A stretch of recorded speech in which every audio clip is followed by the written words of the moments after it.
You are listening to Swingology, a lifestyle podcast. Swingology is for adult entertainment only, and we're not licensed professionals. Our show features adult themes, language, and descriptions of sexual acts and desires. If you're under 18, this is not the show for you. The ideas and opinions expressed are those of the speaker only and not of any company or entity, and should not be considered professional advice. Now, let's stimulate your mind. Welcome back to another episode of Swingology, a lifestyle podcast. We are your hosts, Tori Kist. And Steve Kist. And today we're going to be talking about being on the Bliss Cruise, Day 6, Day 7, November 2025. And it's 2 days in one episode because it was such a blur of adventures and activities, and we didn't have time on Day 7 to record Day 6. So here it is. Now, let's rewind, Steve, back to Day 6. We were at sea all day long, and this cruise ship has cabanas by the pool, but this cruise ship also has enclaves? Okay, so it was alcoves by the pool and cabanas on the lawn. Right, or something like that. Yeah, no, it's like that. So the lawn, and not all cruise ships have a lawn, it's just like a green field in the back of the ship. There's no pool, there's no hot tub, it's a green field. You can lay a picnic blanket down there, there's a screen, but during the day, there's like a restaurant nearby, and it's just a place to socialize. There's not loud music back there, so it's definitely our style. Mm-hmm. We can vibe. So we had a rental all day long over there. So with the rental, it comes with like a drink package. It comes with a waiter, a choice of alcohol, food options, and that kind of thing. So we put out there that we were to a bunch of our friends and in some of the chat groups that, hey, here's your opportunity. We're hanging out here, not doing anything. And several people came by, stopped, visited, chatted with us, that kind of thing. So we had a good time there. We did. And we also went around to the other cabanas in that area and said hello to the people staying in those, because this is your hangout spot. You're going to be here planted for pretty much the whole day. So we wanted to go see who our neighbors were, and we met some sexy couples that might come up later in this episode. After the cabana, we spent some more time in the spa. Yep, we did the scrubs, the sauna, the dry room, and hung out on the hot table again. Yeah, definitely recommend looking into the spa sanctuary on the cruise ships that you go on. If you ever sometimes just need to get away from the crowd and maybe you don't want to go to your cabin because that's where you sleep. I mean, the spa is an area you pay one price and you get access to it all week long, or however long days your cruise is. There's normally a steam room and hot tables. You just lay back and look out the window, and it's so relaxing. Mm-hmm. We like the cold room. Did we talk about it last time? Going into the the hot room first to get your pores open and sweaty, and then going into the cold room right after to freeze everything, and it's just like refreshing in your pores. Well, if we didn't, you just did. So. Yeah, it was fun. It was fun. There was actually a lot more people in the spa that day, so there was a lot more connecting and sharing of stories and experiences and, networking and all that. I will say that I was not expecting the sauna spa to be a location for connecting with people, but that's really what it was. We connected with quite a few people there, just chatting, get to know each other, and then meeting them up later, seeing them around on the cruise ship. Yep. After the spa, Steve and I went back to our room to get ready for dinner. And the theme that night was fetish night. So you had a lot of people wearing strappy lingerie. You had a lot of those. You had a lot of people with leashes. You had a lot of people with masks on. Floggers were all over the place. A lot of BDSM type things. People walking around with very curiosities. Like electro wands and other odds and ends. Yes. So what I decided to wear that day was just a sexy teal-colored bra and panty set with a very silky, flowy robe. So I was just going with a casual, sexy look. Right. And I didn't really have a fetish to dress into, so I just kind of looked like a pimp, for lack of a better word. You did not. No. That is so not true, guys. He wore a gentleman's button-up shirt with a pair of comfortable shorts and nice, stylish, comfortable. Like, they're not sneakers, but they do lace up, So he looked nice. He was not a pimp. There's no jewelry hanging off at him. There was no gold teeth or dollar bill signs or sunglasses. Okay, that's a pimp from the movies. That's what a pimp looks I looked like a club dude. Or pimp, Whatever you want to look like, my love. Yeah, it was a great night. We walked around, we socialized, we met people we were looking for. The dungeon was very busy that night. We actually didn't make it to the dungeon because it was fetish night. We knew the dungeon was going to be crowded, and we don't have a high interest in the BDSM kink scene world, fetish world. So we just, you know what? We're going to leave that space for people that are more interested than us. I'm interested on a more small group, but not in a big crowded room. Right. Well, earlier that day, we were at a meet and greet. I think we were waiting to meet someone. And we met a lovely couple out of Portland, Oregon, who teach about fetishes, unique fetishes. Oh, yeah. Very nice gentlemen, and I would love to connect further. Just some interesting people. I'm almost certain we're going to meet with them sometime this year. Yeah, maybe we will tell you guys about it if we travel up to Portland and meet with them and learn more. Because I actually considered having him on as a guest speaker, just the time wasn't there to record. Right. That was because you poured a whole ton of sexual energy into me that night. I don't think we went to bed until like 7 a.m. Yeah. So after fetish night, Steve and I went back to our room, went on the balcony, did our couples thing, and it lasted all night. And it was lovely and sweaty, but lovely in the end. That was very interesting. Normally you go to the Bliss Cruise and you're really focused on connecting and meeting other people, and we did that. But also there were, I guess, several days where we were walking around avoiding the loud, crowded areas, looking for loungy places, and we were just kind of like waiting for people to approach, or we would approach others. And for several days, we just, let's just focus on ourselves. And yes. And here's an interesting thing as well. And numerous people on the ship said this to us as well. There's a lot more DTF people on this sailing than expected. There's very little flirting going on. There's more meet and greet. Let's go to the playroom. Even for the couple that met with us for dinner, there was almost no flirting between the other husband and my wife. Right. Yes. When we went on day 6 to the dinner. And it's like, how do you move from just having conversation? There's no flirting. There's no breaking. There's no winking at me or touching my arm. I don't know. There just wasn't anything there. And that was the time when you started talking to me about, that's not the first time that I've received no flirting with people on the ship. And then we went back through all of our memories and how many people we met on the ship. And we kind of started like, you've only been really flirted on 2 or 3 times, and you ended up playing with one of them. Exactly. So it was like, wow. Mm-hmm. I just need some initiation, some spicy little energy to spark it. And then I'm all there. But if it's just dry and hi, I'm so-and-so, want to go to the playroom, it's not for me. What about day 7? Do we want to transition to day 7? Day 7 was an odd day because we went to bed at 7 a.m. technically on day 6. Then we woke up at 10 a.m. So we're operating off of very few hours of sleep. Yeah. On day 7, we had originally made plans to interview the interesting couple from Portland, but we were crunched on time. They were crunched on time. Yeah. It wasn't going to work out. To record an episode, you need at least... I would say the recording on a really good, talkative, interesting subject, an hour, but you're going to want to spend time before that recording and a little time after that recording. So an overall 2 hours would be perfect. Right. And they were like, well, we got 45 minutes. And we were like, that's not enough to do anything because he had some great info to share. Yeah, that wasn't going to work. So we let that go. But we still met with them, vibed for a little bit. Shared contact info so we can meet up with them later in the year, which I'm more than certain we will. And we'll get a recording out of them at another time. Hopefully. At the end of that meeting, I was pushing up against my play date that I had scheduled from the day before. Let's talk about that. So when we had the alcoves, the cabanas on the lawn, we went to each of the cabanas where we met everyone. That's when Steve made a strong connection with one of the beautiful redheads. Well, not really redhead, but there was a tint of red to it. Okay, brunettes. Sure. Anyway. Went to their cabana. I kind of zeroed in on it right away. And we're standing there. I think you were doing the initial talking at that time, getting to know them and that kind of thing. And then there's this other girl. She asked me to sit next to her, and I did. She was very...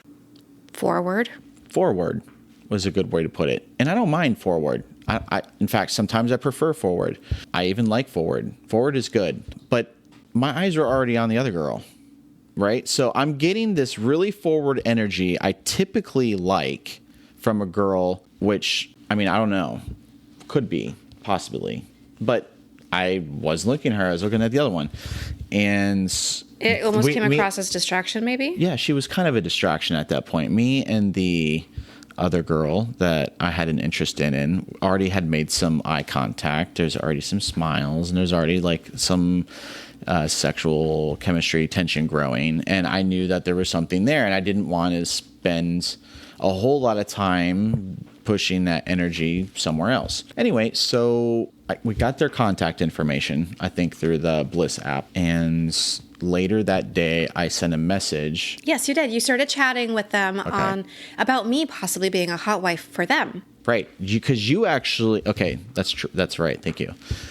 My wife had a inclination, if you recall, at the beginning of the Bliss Cruise to possibly be a hot wife for a couple. Mm-hmm. And while I'm over here making the eyes with the wife, my wife was over there making eyes with the husband. Yeah, because I was giving Brett energy and he was giving Brett Tamer energy, and I was totally eating that up because I don't get it very often. So we sent a message through the Bliss app to communicate, hey, you know, Tori has this desire to possibly be a unicorn for a couple. What do you guys think about this? They came back with, well, let's talk about this in person and maybe we could do something. So then when we met in person... We met in person the night of day 6. Yeah, during the fetish party, we went in person. And it was pretty late. It was like at 10 something. The gentleman was like, I'm running really low on sexual energy. You are a lovely lady, and I wish I met you on day 1, but I'm not there. However, my wife, she is insatiable. Let's talk about possibly her. So, of course, I was still interested, but it's interesting because the dynamic in the moment had changed slightly. Yes. From my wife was gonna be the primary and I was gonna take a back seat, and now suddenly I'm kind of in the forefront and my wife is taking a back seat. I'm comfortable in the back seat. There's no issue with that at all. We're both okay with that. I just found it ironic. Right. Because my wife doesn't play that often. This was my chance. I was going out there and, oh, nope, that's fine. So you guys made lunch date. Yeah, we made a lunch date, a lunch play date for day 7. Yes, you did. And in this scenario, the husband loves to watch. He has a tremendous amount of compersion. And I felt like it was going to be a really good play session. Mm-hmm. I show up to the PlayStation, right? PlayStation. Play date? I mean, she was fun, so... Call her a PlayStation? No. You show up to the play date. My playground. So I showed up to the play date. In their cabin. I requested permission to take possession of said person. Possession? Okay, we need to explain this one a little bit. She was wearing a... Yeah, she was wearing a leash when we met them the night of day 6. And I had gotten the impression that night that the leash, it's like indication that, you know, she is connected to someone else and there's some kind of layer of dom sub relationship. Now, it can mean lots of different things to lots of different people. So I, just out of respect and not really sure the level of... The power dynamic, it's just better to play safe, and I just requested permission to temporarily take control of the leash. What happened? Did they give you the leash? No, because when I met them, she didn't have a leash. Oh, so when you went to the play date, there was no leash on. Right. Okay, but you still asked. I still asked, and he relinquished control. He's like, oh, yes, absolutely. Thank you for asking. Okay, nice. There's a couple other things I'd like to say before I dived into the details. One of the things was that I am more of a small group / I'm going to devote my energy to one person type play partner, right? I'm not like, I'll go to an orgy, sure. Pick one or two and stick it there. But that type of play is completely different from another type of play that I like to engage in. And that's usually more longer, drawn out, with multiple rounds of sex and different activities, including massages and cuddle puddles and all kinds of stuff. There's usually a break for showers and that kind of thing. I was told that this play date was going to be an hour at the first, and then when I was approaching the play date time, it was like, well, maybe this should be like 45 or 30 minutes. Right. And so I felt like this time crunch. Yeah, a little time crunch. And there's nothing wrong with that. I just, normally if someone said, we've got 30 minutes to play, I don't do it. Yeah. And so here we go, like 30 minutes. And I'm like, But you really liked her. Right. And so that was one kind of thing that I was mentally, and this is just a me thing, that I had to mentally overcome to get there, to walk into the door. I mean, the other thing was that my wife completely drained me. Remember, guys, we had 4 hours of sleep on day 7. 4 hours of sleep day 5. And then on day 6, we had 3 hours of sleep. Something like that. He was running low energy, and he still had sexual energy, but it wasn't top notch like he normally has. So he was going into this event, this play date, with, time crunch expectations, and I had 3 hours of sleep. Right. And my dick had been used for damn near 5 hours straight, less than 12 hours ago. So I was not confident about my sexual prowess going into that room. But you didn't want to cancel because you have good integrity. Right. And so I would rather show up and embarrass myself than just not show up, because hate's a strong word. I really dislike people who flake on ghosting and things flaking that you set in stone, right? If it's in the calendar, I'm going, that kind of thing. The experience was amazing. I really enjoyed it. I had a great time. I think she had a great time. There was lots of laughing and giggling, and then the husband got lots of great visuals. I wasn't able to perform throughout the entire date, but that didn't matter because we made a great deal out of the rest of the time. And it turns out she doesn't like long play sessions anyway. She likes to keep it short and sweet. And so it kind of worked out all around. Afterward, they didn't kick me out of their room immediately, which I liked because I like, developing the connection and keep things going. And I prefer that. Right. So the three of us are just sitting around talking, getting to know each other better. And they both commented about how they liked that. The guy didn't just run off and that kind of thing. I don't know. We built a really good friendship right there. And then I left the play date. They messaged me about an hour later that said they just had like their best sex of their cruise after their play date with me. And they thanked me for that. That's amazing. So I was like, wow, thank you. That's really nice to hear. Shortly after which they invited us to dinner. Yeah, I want to rewind a little bit because you told me something post-play that you didn't mention here so far, that she scored it, and she normally is super self-conscious when that happens and runs to the shower, which is understandable. But in this case, when she scored it, you were all excited about it and enthusiastic, and you totally made her feel comfortable about it, and she didn't have to run off to the shower. So I love that. So I wish she was here to talk about her point of view on that, because that's just my view and my perception on why she was okay with it. I'm thinking it was your enthusiasm, because you can just be happy and excited with orgasms. That might have been, I think there was probably layers to it. And that was just one of the layers. And I don't know. But she, it was kind of a big deal for them and for that, because normally it would just end. Right. But she didn't let it end right there. And there's a reason why. And I'm sure they processed through that afterward. And I would like to hear more about that later. Yeah, so after you came back, I was sleeping during that experience. When you came back, we packed up the room because, the very next day was disembarkation day. And we went off to dinner, in which was with that couple. So the theme for the last night was cops and convicts. So I wore a sexy orange kind of skimpy jumper, and my husband Steve wore a police outfit to the best of his ability. And he wore it well, guys. Oh my gosh. The police hat on his head was sexy. Anyway, moving on. We had dinner. I got to connect with them further. They were like us. They would like quality over quantity, and they don't do the whole DTF thing as much as a lot of the other people on the cruise ship seem to be doing. They were recalling that they had met a couple or I should say a play partner at least, where the first experience is great. The second experience was not so much. And then the third experience, I believe, was a hall pass, and it was the worst of the 3 experiences. Right. And they were like, we're not going to entertain that anymore. After dinner with them, we went off to the Sky Lounge, which was not a party scene. It was a lounge scene. At the time. Yep. And we were going to meet up with some other friends, and they never actually showed because they were at the theater show. The Sky Lounge became a party scene, and that's fine. We did connect with a local friend that lives in Florida with us, and got to hear her experience. And she was a DTF gal.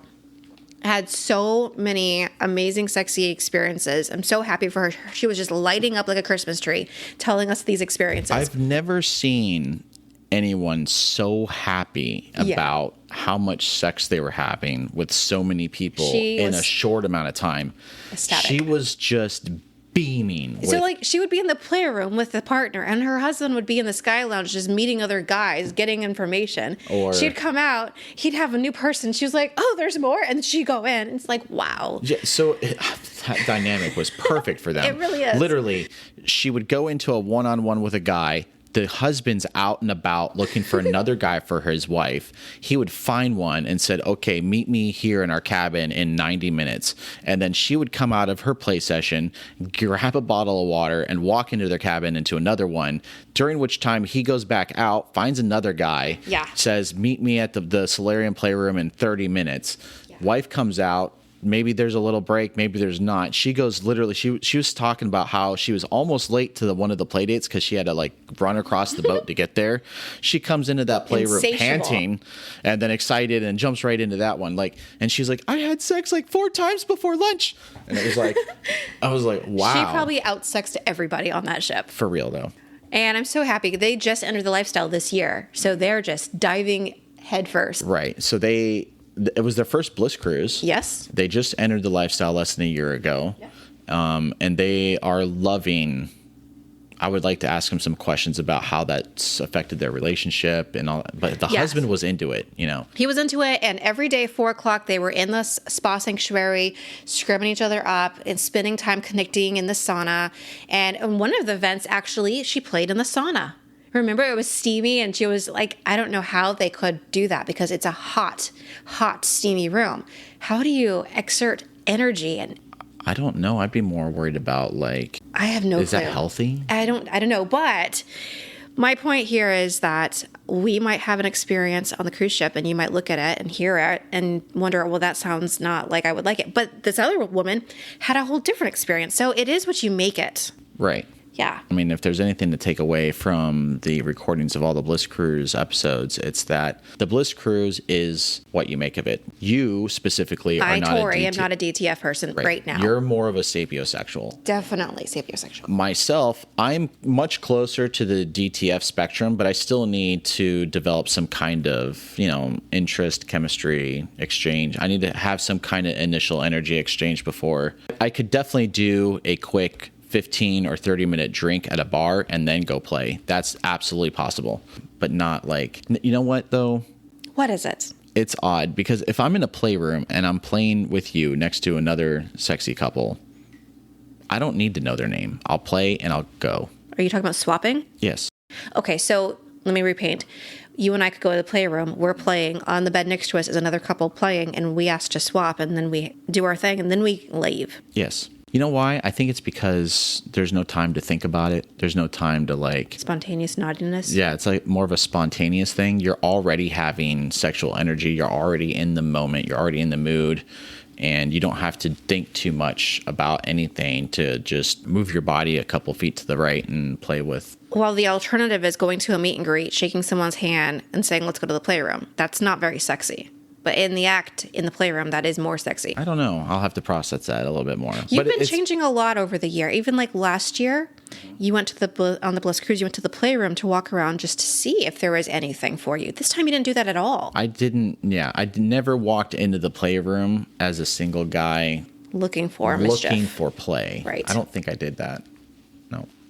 After we met up with the friend who told us all about her sexy escapes, we decided to go to the hangout, the hideout. The hideout is kind of like a quiet nook overlooking the elevators, and it's a place where you could have a meet and greet, but there's no live music, there's no bar there. It's just a quiet seated area.